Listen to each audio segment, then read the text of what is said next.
So fun fact, when you look at this, you see, okay, someone's shooting from here, and then someone's shooting the groom reaction, but it's the same person. Okay, so this is the first time I'm doing this. Basically going through some of my wedding videos. I'll just go through the video and just explain a few fun stuff that happened at the wedding and how I shot, and maybe a few things about how it'll be helpful for you to plan your wedding in a way that it'll help the photographer and the videographer. Because this is the first video, I might actually start off with the wedding I shot in Italy. This is for Nishma and Anand, but mostly from a videography perspective, because obviously we do video. Okay, here we go. So this shot actually I didn't take at the wedding itself. This was after the wedding, where I just roamed around, had some free time, obviously eating some pizza. I mean, this place is amazing. Italy is just beautiful, so I had to kind of take some shots of, the city and all that. So this drone shot, so basically I got all the family gathered around, as you can see. It's always fun when the couple is actually willing to do the things you have in mind. This couple was extremely excited when I said, let's do this shot. I explained the shot and let's kind of take this shot. I explained it to them and they were so happy to do it. And even the family was really, involved in getting everything done for us, and the photographer, who was Gishan. But yeah, when the couple helps us, it actually makes the video so much better. Here's a few more shots of the country. This was fun, so beautiful. The sunsets were amazing. Actually, funny story. So me and the photographer Gishan were planning the photography time for the couple shoot. So in Sri Lanka, the sunset is around maybe like 6:30. That's where you get the sunset shots. But in Italy, we didn't do our research, but the sun went down at like maybe 7:30 or 8, if I'm not mistaken. So we had way more time to do a photo shoot than we actually planned for.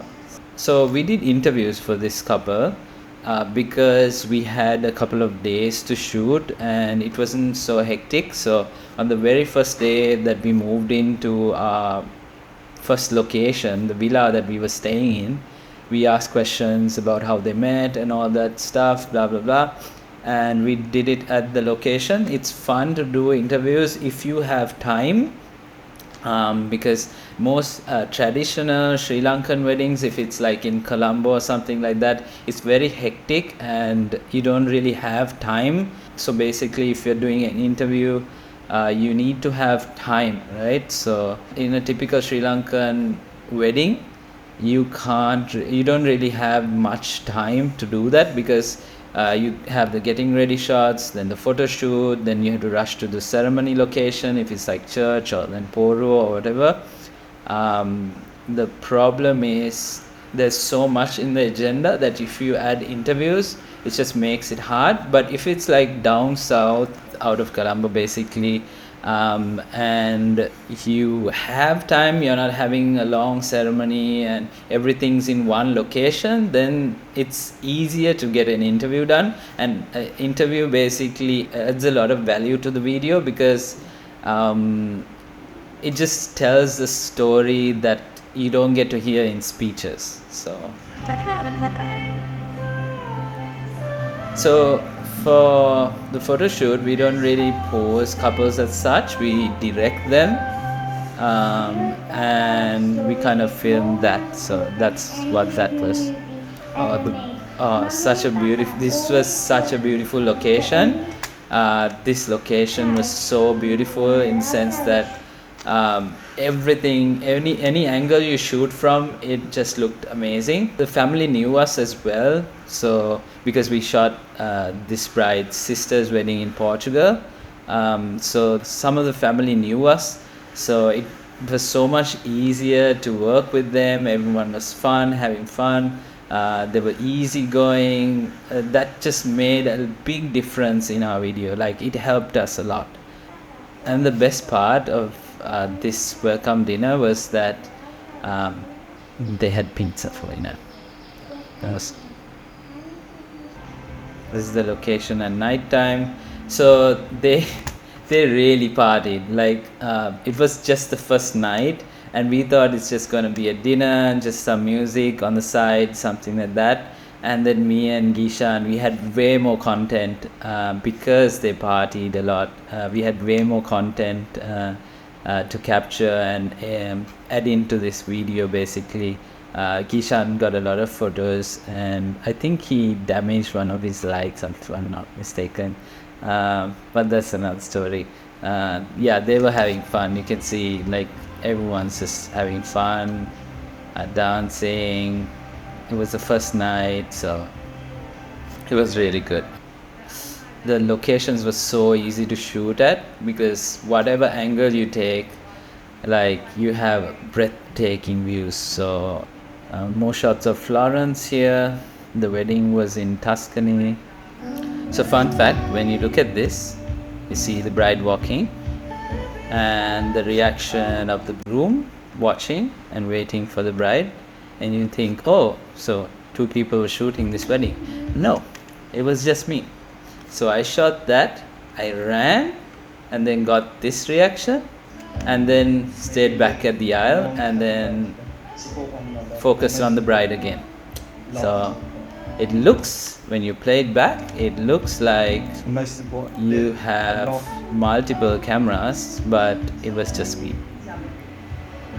See, the couple is so relaxed. Like, that makes a big difference in the video. And overall, like, the experience, like, when the couple's relaxed and not worried about what might go wrong and things like that, it actually shows in the video.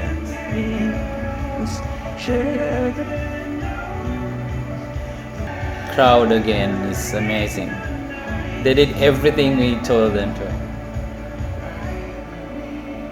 And also, I have to give a shout out to Gishan because working with him is really easy. Like, he knows the shots that I want, I know the shots he wants, we take turns, we get all the shots we need. It's easy. This was fun. This came out nice. Ladies and gents, can I ask you to join me by raising your glasses? You, Mr. and Mrs. Bara. You guys. This part was so funny. Story about this is that I had my camera focused on them. Everything went well. I just wanted an extra angle by sending my drone up as well because it was a castle, and so it was an open castle. So I'll show you here. So the castle was like that, and it was open, right? So because it was open, I wanted to take a drone shot of the first dance like that. But for some reason, the drone stopped working. I think the drone was not allowed to go up a certain level inside the castle, but you can film it from outside. So because of that, I couldn't get that. It's not a shot that the couple wanted, but it's just that I wanted that shot, but I couldn't get that. So yeah,